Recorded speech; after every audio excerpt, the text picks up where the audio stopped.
Ang mga hamon sa pagkabansa ng Pilipinas matapos ang ikalawang digmaang pandaigdig. Matapos makamit ng Pilipinas ang kasarinlan ay pinagpasyahan ng mga Pilipino ang pagtatatag ng pamahalaang demokratiko. Dahil nagsisimula pa lamang ang pagsasaayos ng pagkabansa ay naharap ang Pilipinas sa mga hamon sa politika, ekonomiya, kultura at lipunan. Ang hamon sa politika.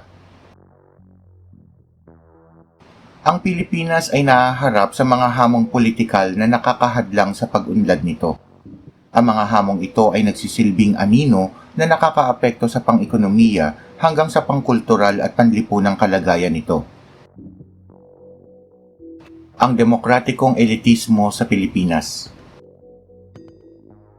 Ang mga elite ay maliit na pangkat ng mga makapangyarihang tao na may angking yaman, pribilehiyo at kapangyarihan o kasanayang politikal.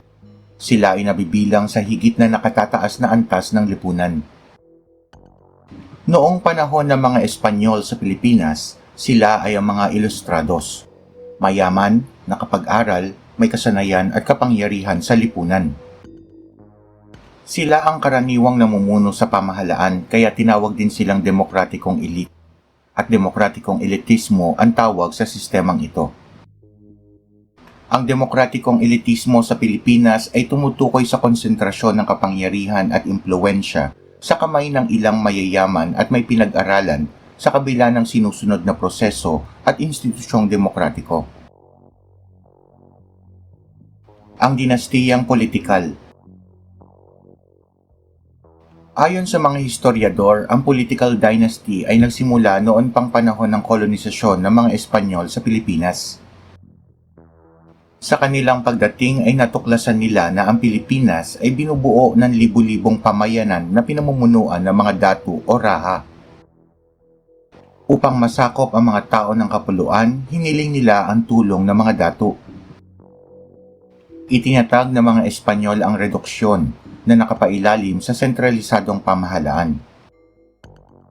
Inalis nila ang mga barangay na pinamumunuan ng mga datu at hinimok ang mga taong naninirahan sa mga bayang tinatawag nilang kabesera at inalok sa mga datu ang posisyong gobernadorsilyo at kabesa de barangay ng mga lokal na pamahalaan. Dahil alam ng mga Espanyol kung paano makontrol ang populasyon, ay kailangan nilang mapasaya ang mga datu. Binigyan ng mga Espanyol ang mga datu ng katayuang prinsipalya o miyembro ng lokal na maharlika. Ang mga prinsipalya ay pinagkalooban ng pabahay sa tabi o harap ng simbahan na kinikilalang pangunahing lokasyon sa bawat pamayanan bilang tanda ng kanilang yaman at pagkakaroon ng prominenteng katayuan sa lipunan. Sa pagkakataong ito, ang mga gobernadorsilyo at kabesa de barangay na kinikilalang prinsipalya ang siyang nangasiwa sa pangongolekta ng tributo at namimili kung sino ang magkakaloob ng persahang paggawa sa pamayanan.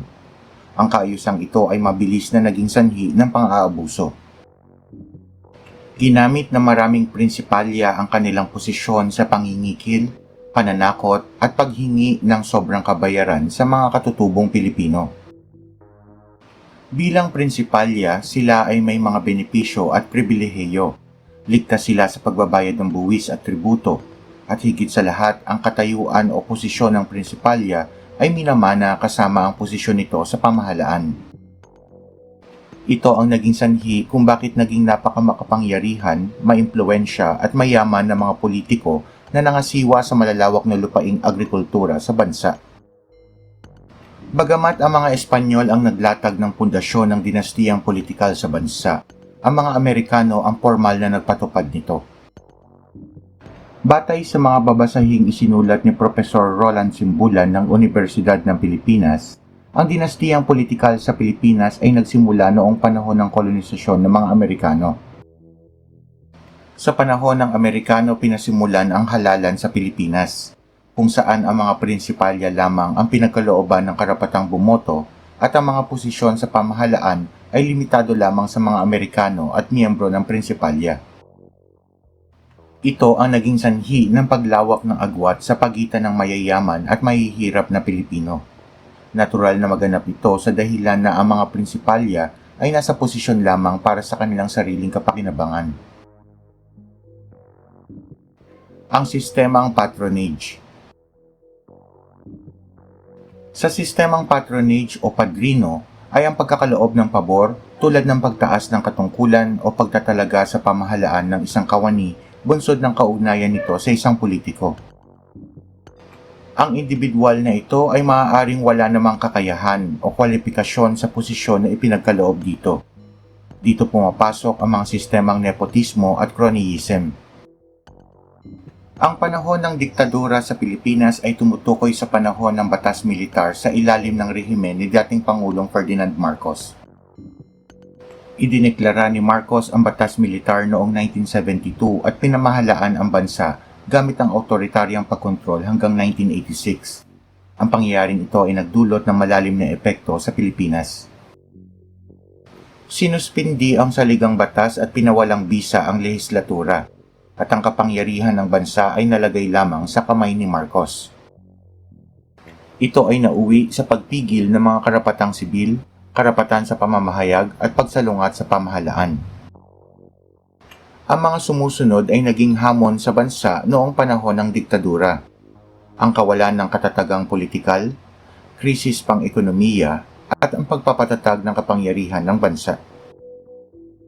Nakilala ang 1986 snap presidential elections sa mga paratang na malawakang pandaraya o panloloko at pagmamanipula ng resulta ng halalan. Ang kasukdulan ng mga hamon ng diktadura ay tinapos ng EDSA People Power Revolution.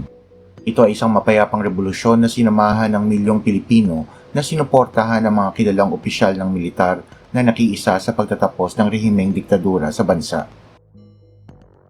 Ang pag-usbong ng mga kilusang komunista bunsod ng mga suliraning panlipunan. Ang Communist Party of the Philippines o CPP ay itinatag ni Jose Maria Sison ng samahang Marxist-Leninist. Ang CPP ay isang samahang komunista na layong matamo ang kapangyarihang mamuno sa Pilipinas sa pamamagitan ng revolusyonaryong pag-aalsa. Itinatag ng CPP ang New People's Army o NPA na nagsimula ng pakikipaglabang gerilya laban sa rehimeng Marcos sa pamamagitan ng pataksil na pagpatay sa mga opisyal ng pamahalaan at pananambang sa mga tropa ng hukbong pambansa. Ito ay unti-unting lumakas noong 1970s hanggang 1980s at nagkaroon ng mga kasapi mula 350 noong 1971 na naging 20,000 noong mga huling taon ng 1980. Ang NPA ay lumaganap mula sa orihinal na base nito sa Hilagang Luzon hanggang sa iba pang mga pulo ng bansa, gayon din sa mga lungsod. Kung kaya't noong mga huling taon ng 1980s, ito ay naging pangunahing banta sa bagong halal na pangulo ng bansa na si dating Pangulong Corazon Aquino dahil sa kanilang pagtanggi na makipagnegosasyon sa pamahalaan. Ang pagrerebelde ng mga pangkat na ito ay itinalaga ng pamahalaan bilang gawaing terorismo, bunsod ng marahas na mga paraan ng pakikipagsagupan nito sa pulisya at hukbong militar ng bansa. Karaniwang target ng CPP-NPA ang mga opisyal ng pamahalaan, militar, negosyante at iba pang kinikilala nilang kaaway.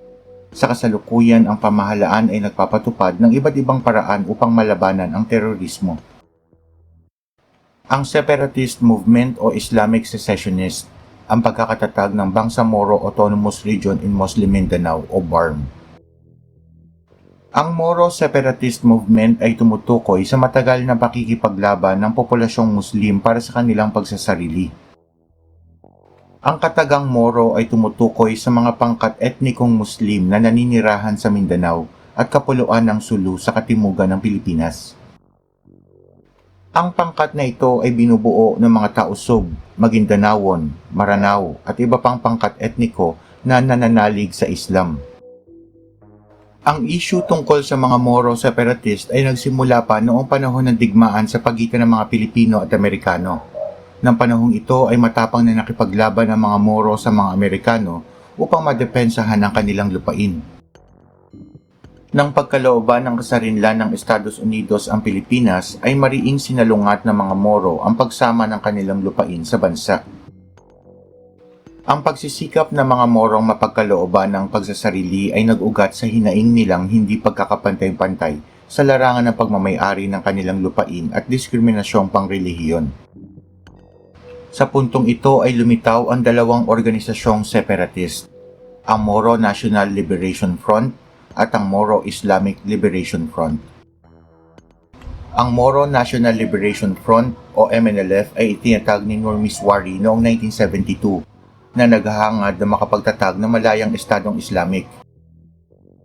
Ang kahilingang ito ay hindi ipinagkaloob ni dating Pangulong Marcos at sa halip ay inalok ang samahan ng regional na otonomiya na tinanggihan ng samahan. Bunsod nito, ang pangkat ay nagpasimula ng serye ng pakikipaglaban at negosasyon sa pamahalaan. Ang negosasyon ay nauwi sa kasunduang Tripoli Agreement na ginanap sa Libya noong 1976.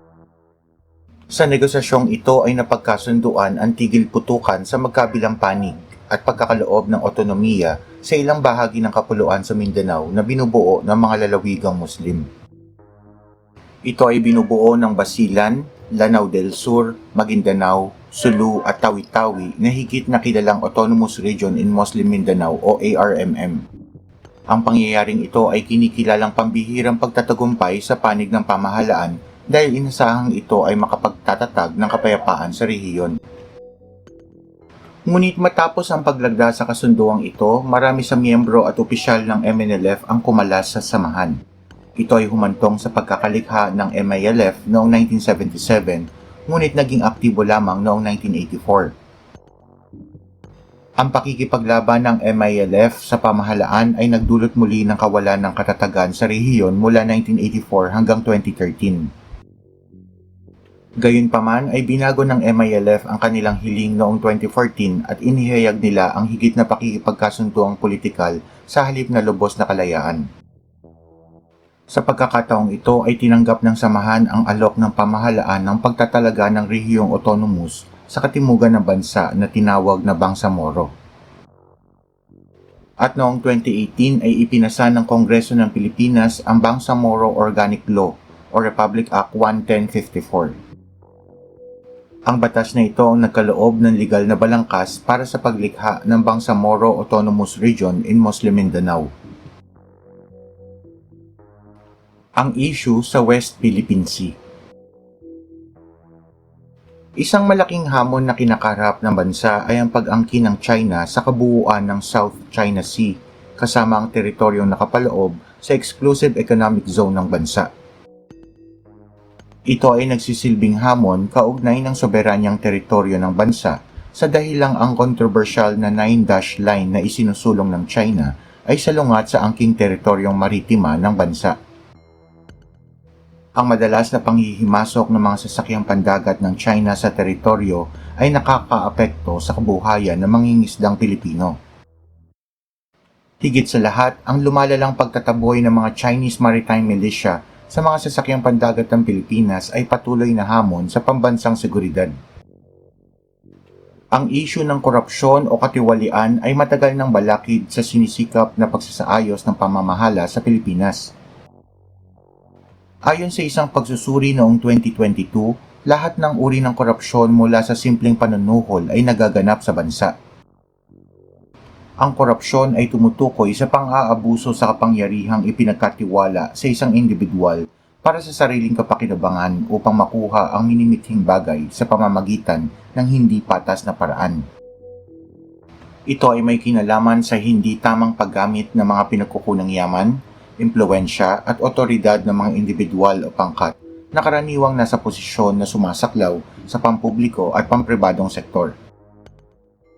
Ito rin ang nagiging sanhi ng kawalan ng tiwala ng mga mamamayan sa kakayahan ng pamahalaan na makapagkaloob ng inaasahang kapakinabangang panlipunan at pang-ekonomiya. Noong February 2022 ay itinala ng Transparency International sa kanilang Corruption Perception Index ang Pilipinas sa posisyong pang 116 sa 180 na bansa. Sa score na 33 na tinatayang level ng korupsyon sa pampublikong sektor sa daigdig, gamit ang eskalang 0 bilang highly corrupt at 100 bilang very clean. Ang korupsyon ay karaniwang nagaganap sa pamamagitan ng panunuhol upang makamit ang minimithi mula sa pamahalaan. Ang panunuhol o bribery ay nauuri sa active at passive na panunuhol. Active ang panunuhol kung tinanggap ng isang kawani ng gobyerno kapalit ng pagkuha ng isang proyekto ng pamahalaan. Ang pagpapabilis ng pagkakaloob ng hinihinging pondo. Pagkakaloob ng mahalagang kontrata mula sa pamahalaan, pagpapabilis ng proseso ng inspeksyon para sa lisensya, pinadali o pinababa ang buwis. Passive naman ang panunuhol kung tinanggap ng opisyal ng kumpanya para sa seguridad ng isang kriminal upang maganap ang pagnanakaw. Kung ang isang opisyal ay humingi ng kickback para makuha ang purchasing at procurement. Kung ang isang empleyado ay mas mabilis na naibigay ang isang serbisyo at produkto sa customer na nagbigay ng pera o regalo. At kung ang kontrata ng isang public bidder ng binibiling serbisyo o produkto ng pamahalaan ay hindi dumaan sa tamang proseso ng BAC o Bids and Awards Committee dahil sa pagbibigay ng regalo o pera. Ang korupsyon na kadalasang ginagawa sa pamamagitan ng pang-aabuso sa kapangyarihan at pribilehiyo ay kailangang harapin. Mahalaga ang pagsasakatuparan ng mga programang may kinalaman sa pagtataguyod ng integridad at malakas na pamantayan ng pag-uugali, pangangailangan at oportunidad. Ang mga hamong pang-ekonomiyang hinaharap ng Pilipinas ay may kinalaman sa mga isyong may malalim na pinag-ugatan. Ito ay kinapapalooban ng mga isyong may kinalaman sa kahirapan, lumalaking agwat sa pagitan ng mga mayaman at mahirap, at hindi maunlad na sektor ng agrikultura at iba pa. Mahalaga na maunawaan ang mga ito upang magkaroon ng higit na pag-unawa sa kasalukuyang kalagayang pang-ekonomiya ng bansa. Sa kabila ng pagtatapos ng kolonyalismo at imperialismo sa huling bahagi ng ika-20 siglo, ay hindi pa rin nawala ng tuluyan ang impluwensya ng mga kanluraning bansa sa Timog Silangang Asya. Ito ay sa pamamagitan ng makabago at tahimik na paraan ng pananakop na tinatawag na neokolonyalismo. Ito ay tumutukoy sa pagsasamantala ng isang makapangyarihang bansa sa isa pang bansa upang may pagpatuloy ang mga kapakinabangang natatamasa nito sa papaunlad na bansa. Nagsisilbing hamon ang neokolonyalismo sa Pilipinas bunsod ng sumusunod na dahilan. Ang patuloy na pag-asa ng bansa sa mga dayuhang pamumuhunan at tulong. Ang patuloy na pakikilahok sa ekonomiya ng bansa ng mga dayuhang multinational na karaniwang dating mga kolonyalistang bansa. Ang Pilipinas ay nakatali sa mga tuntuning idinidikta lamang ng mga namumuhunan. Sa pagpapatupad ng mga kondisyong ito ay maaaring mabaliwala ang kapangyarihan at kalayaan ng pamahalaan sa pagpapasya. Ang patuloy na pagpasok ng Pilipinas sa mga kasunduang pangkalakalan ay maaaring maging sanhi ng pananamantala ng mga makapangyarihang organisasyon o bansa. Hindi malayo na humingi ang nagkaloob na bansa ng pagkakataon na magamit ang likas na yaman at kapaligiran ng Pilipinas na maaaring maging sanhi ng pagkasira ng kalikasan, kaguluhan sa lipunan at konsentrasyon ng yaman sa kamay ng mga dayuhan. Ang multinational corporation o MNC ang karaniwang gumaganap sa papel ng neokolonyalismo. Ang pagpasok nito sa isang bansa ang pagsisimula ng hindi tuwirang pagkontrol ng makapangyarihang bansa sa mga umuunlad pa lamang na mga bansa. Ito ay maaaring magtatag ng operasyon sa isang umuunlad na bansa upang makinabang sa higit na murang paggawa at hilaw na materyales. Sa pangyayaring ito ay napagkakalooban lamang ng mababang pasahod ang mga manggagawa at kasabay ng pagkasira ng kapaligiran ng bansang papaunlad. Kadalasan, ito ay nauuwi sa sitwasyong ang MNC ang nagdidikta ng mga tuntuning makapagbibigay sa kanila ng higit na kapakinabangan. Ang sitwasyong ito ay nagbibigay daan sa mga gawaing offshoring o paglipat ng maraming MNC mula sa maunlad na bansa patungo sa umuunlad pa lamang na bansa. Ginagawa ito upang maiwasan ang mahigpit na regulasyong pangkapaligiran at mataas na buwis sa maunlad na bansa. Ang pangingibabaw ng mga multinational companies sa umuunlad na bansa ay maaaring makapigil sa pag-unlad ng mga lokal negosyo at makahadlang sa paglilinang ng industriya ng umuunlad pa lamang na bansa. Sa isang banda, ang MNC ay nakapagdadala ng puhunan, hanap buhay at teknolohiya sa umuunlad na bansa na nakatutulong naman sa pang-ekonomiyang pag-unlad nito. Isang benepisyo rin sa isang umuunlad na bansa ang pamumuhunan ng mga MNC sa mga proyektong infrastruktura tulad ng mga kalye at power plants. Ang mahabang panahon ng pagkakautang ng bansa na may mataas na interes at maikling panahon ng pagbabayad ay maaaring mauwi sa siklo ng pag-asa ng bansa sa pag-utang. Maaaring maging sanhi ito ng kawalan ng katatagan ng pamahalaan at ekonomiya. Sa patuloy na pag-utang ng Pilipinas, ang bansa ay maaaring masangkot sa mga kasunduang hindi makakatulong sa mga hamong kinakaharap nito. Ang lumalaking agwat sa pagitan ng mayaman at mahirap ay laganap na issue sa bansa. Ang hindi pagkakapantay-pantay na ito ay nakapipigil sa pagsisikap ng pamahalaan na mabawasan ang kahirapan at maaaring mauwi sa kaguluhan sa lipunan. Sa kabila ng pag-unlad ng ekonomiya ng bansa ay malaking bahagi ng populasyon ay namumuhay pa rin sa kahirapan. Ito ay ibinubunsod ng hindi pagkakapantay-pantay ng kita ng mga mamamayan sa bansa. Matagal nang hamon sa bansa ang kawalan ng pundasyong industriyal. Ang Pilipinas ay nagsilbing pinagkukunan lamang ng mga hilaw na materyales at mga produktong agrikultural ng mga kolonyalistang bansa. Ito ay pinalalapan ng alituntuning libreng batas ng pagpapalitan o free trade sa Estados Unidos na naghikayat ng ekonomiyang nakatuon lamang sa agrikultura. Iniwan ng mga kolonyalistang ito ang Pilipinas na hindi man lang nakapagpunla ng pundasyon para sa industrialisasyon. Nahadlangan ng mga pagkukulang na ito ang pagtatatag at pagpapasulong ng industriya na hindi rin nakaakit sa mga mamumuhunan sa bansa. Ang BPO at OFW. Sa mga nakaraang dekada ay kapansin-pansin ang pag-asa ng Pilipinas sa sektor ng serbisyo, partikular sa industriya ng business process outsourcing at remittance mula sa mga overseas Filipino workers. Inilihis ng pagbabagong ekonomiyang ito sa iilang pagkakataon ang atensyon palayo sa pagpapaunlad ng matatag na pang-industriyang sektor. Sa kabila ng mga ito ay sinisikap pa rin ng pamahalaan at mga stakeholder na maibsan ang mga hamon at isulong ang industrialisasyon. Layon ng Philippine Development Plan ang pagsusulong ng industrialisasyon. Ang agrikultura at food security. Ang agrikultura na isa sa pinakamahalagang sektor ng bansa ay nananatiling hamon sa pamahalaan dahil dito nakasalalay ang ekonomiya at seguridad ng pagkain ng bansa. Ang kakulangan ng sapat na kapital ng mga magsasaka upang mabayaran ang mataas na halagang gamit sa agrikultura tulad ng abono, pestisidyo at iba pa. Karaniwang nauuwi sa microfinancing o pangungutang sa mga moneylender na may malaking buwan ng interes sa mga magsasaka. Ang kakulangan ng pasilidad para sa mga aning produkto.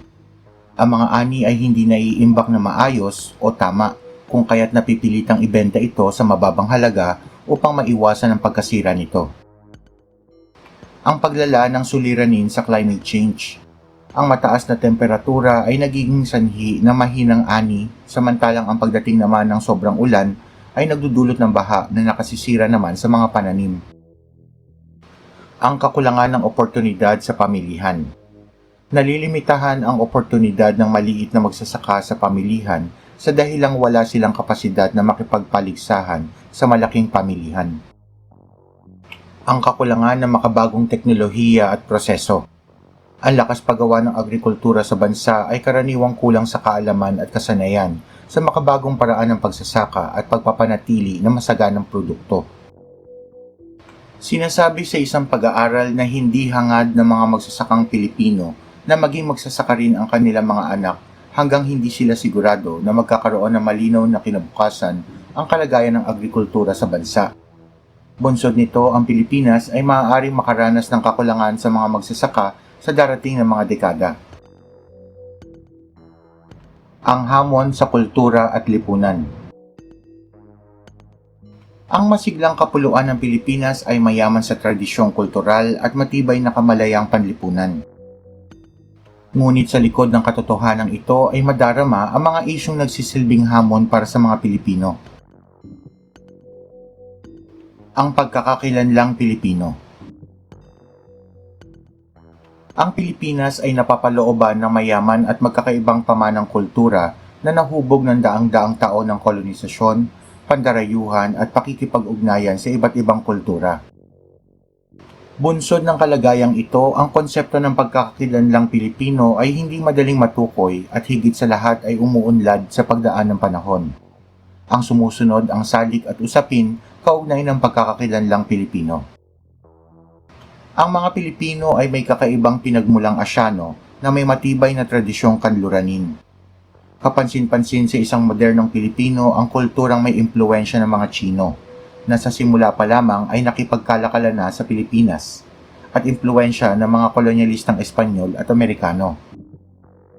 Dahil ang Pilipinas ay isang kapuluan na binubuo ng may higit 7,600 pulo, ito ay pinaninirahan ng maraming pangkat etniko na may kani-kaniyang wika, gawi at tradisyon.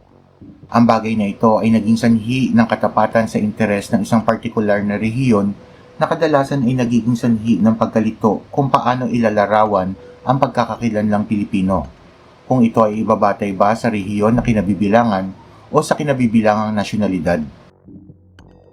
Dalawa ang opisyal na wika ng Pilipinas, Filipino na batay sa Tagalog at ang Ingles.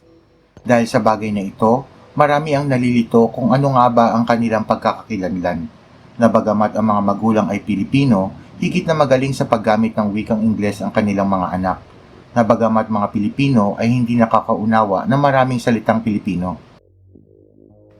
Ang maaaring pagkawala ng mga tradisyonal na pagpapahalaga at pamantayang moral na nakabatay sa tradisyong Pilipino sa kasalukuyang panahon ng globalisasyon, kung saan ang Pilipinas ay higit nang nakauunay sa pandaigdigang ekonomiya at kultura.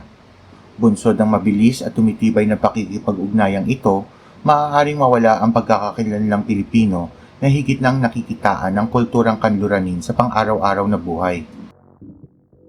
Sa kabila ng mga usaping ito, ipinagmamalaki pa rin ng mga Pilipino ang mayamang pamanang kultural at kasanayan ng Pilipinas. Malaki rin ang hamon sa lipunan at kultura sa Pilipinas pagdating sa karapatang pantao. Ang kapakanan at kagalingan ng mga pangkat etniko.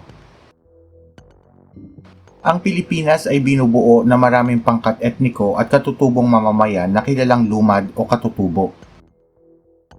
Sa kabila ng likas na yaman sa kapaligiran ng mga katutubong mamamayan, sila ay maituturing na kabilang sa mga pinakamahirap at mahinang sektor sa bansa. Sa kasalukuyan ay mayroong mahigit 100 pamayanang indigenous sa Pilipinas. 61% nito ay matatagpuan sa Mindanao. 33% ay matatagpuan sa Luzon, samantalang 6% ay nasa Visayas.